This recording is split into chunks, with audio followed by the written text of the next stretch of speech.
umuriro wa Pentekote.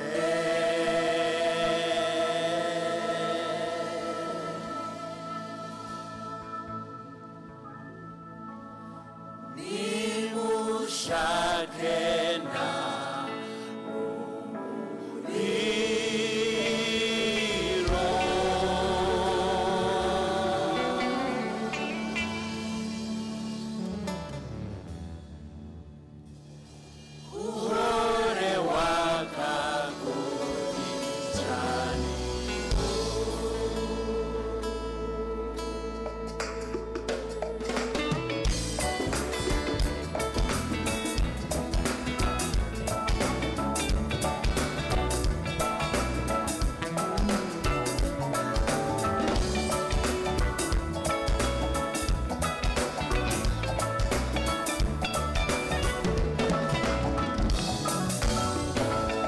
twakijijwe kubw'ubuntu n'imbabazi z'Uwiteka, Mwuka Wera ni utwemeza ntatwereka ibyaha byacu, amaraso y'Umwami Yesu niyatweza ibyaha byose. Twakijijwe kubw'ubuntu n'imbabazi z'Uwiteka, Mwuka Wera ni utwemeza ntatwereka ibyaha byacu, amaraso y'Umwami Yesu niyatweza ibyaha byose. Wera ntatwigisha atuyobora ukuri kose, azazamuka n'itorero wese azagaruka.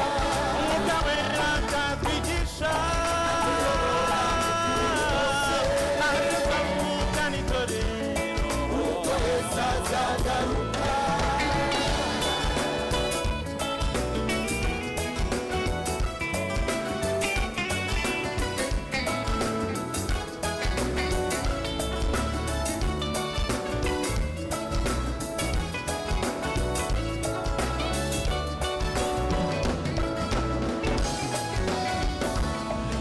Abigishwa bari hamwe batungurwa n'umuriri, hamwe n'ibirimi by'umuriro, bose buzuza Umwuka Wera. Petero abwira abantu bose ati wa Yesu nishe ni ukoze ibingibi mureba. Abigishwa bari hamwe batungurwa n'umuriri, hamwe n'ibirimi by'umuriro, bose buzuza Umwuka Wera. Petero abwira abantu bose ati wa Yesu nishe ni ukoze ibingibi mureba. Twakijijwe kubw'ubuntu n'imbabazi z'Uwiteka, Mwuka Wera ni utwemeza ntatwereka ibyaha byacu, amaraso y'Umwami Yesu niyatweza ibyaha byose. Twakijijwe kubw'ubuntu n'imbabazi z'Uwiteka, Mwuka Wera ni utwemeza ntatwereka ibyaha byacu, amaraso y'Umwami Yesu niyatweza ibyaha byose. Mwuka Wera ntatwigisha atuyobora ukuri kose, azazamuka n'itorero wese azagaruka. Mwuka Wera ntatwigisha atuyobora ukuri kose, azazamuka n'itorero wese azagaruka.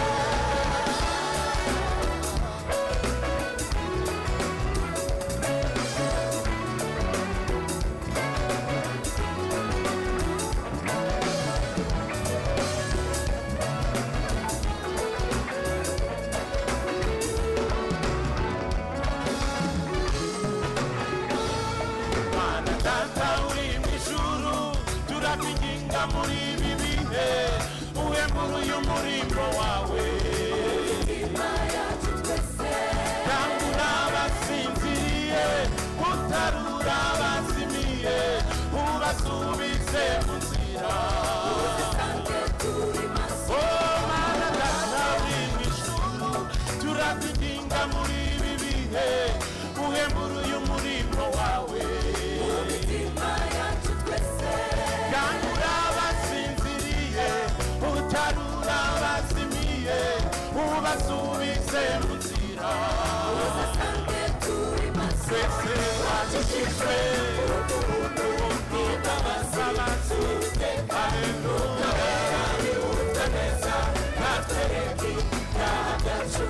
amaraso y'umwami Yesu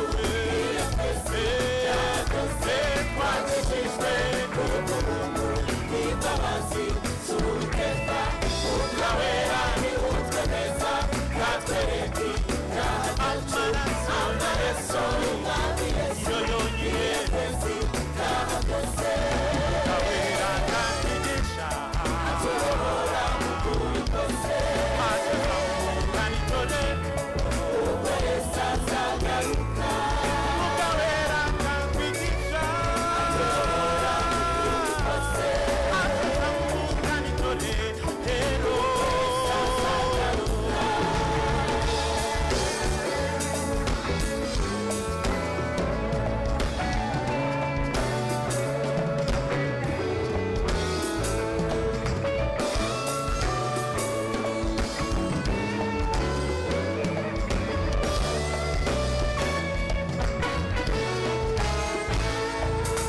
data uri mw'ijuru turakwinginga muri ibi bihe uhembura uyu murimo wawe nyamura abasinziriye utarura abazimiye ubasubize mu nzira Mana data uri mw'ijuru turakwinginga muri ibi bihe uhembura uyu murimo wawe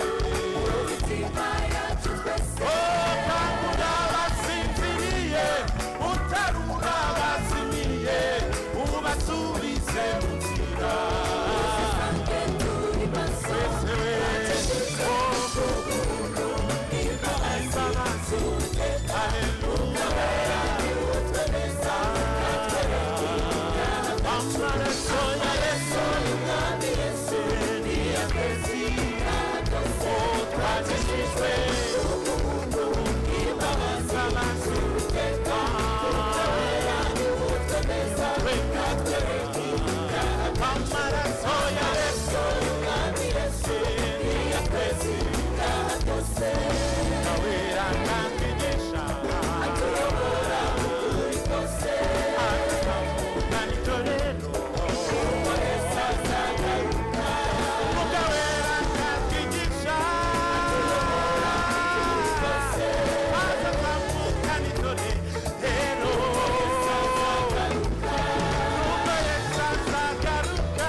Amen.